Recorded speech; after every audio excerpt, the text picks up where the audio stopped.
कंदकोट खां रिपोर्ट करे रहियो आहे अब्दुल ख़ालिक चाचड़। कंदकोट में धरती धनी तहरीक तरफ़ां केमिकल खीर विकिरो थियण ऐं लाइब्रेरी में बुनियादी सहूलियतुनि जी खोट, सरकारी अस्पताल में दवाउनि जी खोट। कंदकोट शहर में बरसाति जे पाणी निकाल न थियण ऐं मालपड़ीअ में हिक माल ते 5000 खां वधीक वठण ख़िलाफ़ धरती धनी तहरीक पारां घंटा घर खां थींदे डीसी ऑफिस जे अॻियां एहतिजाजी मुज़ाहिरो कयो वियो। सख़्तु नारेबाज़ी कई वई। उन मौक़े ते अॻवाननि चयो त कंदकोट शहर में केमिकल खीर जो कारोबार उरुज ते आहे।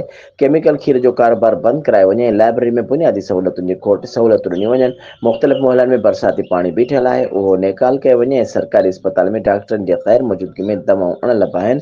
जेकी मरीज़ अचनि पिया त मरीज़नि खे पर्ची ॾेई ॿाहिरि मेडिकल स्टोरनि खां दवाऊं वठण लाइ चयो पियो वञे। हुननि वधीक चयो त मालपीड़ीअ में हिकु ढोर जा 5000 खां वधीक पैसा वठी रहिया आहिनि ऐं कराची जहिड़े शहर में 300 रुपया वठी रहिया आहिनि। 5 बजे खां डीसी ऑफिस मां निकिरी अचे ॿाहिरि मुज़ाहिरनि सां ॻाल्हियूं ॿुधियूं वयूं ऐं ख़ातिरी कराई वई जल्द शहरनि जा मसइला हल कराईंदुमि, जंहिं बैदि एहतिजाज ख़तमु कयो वियो।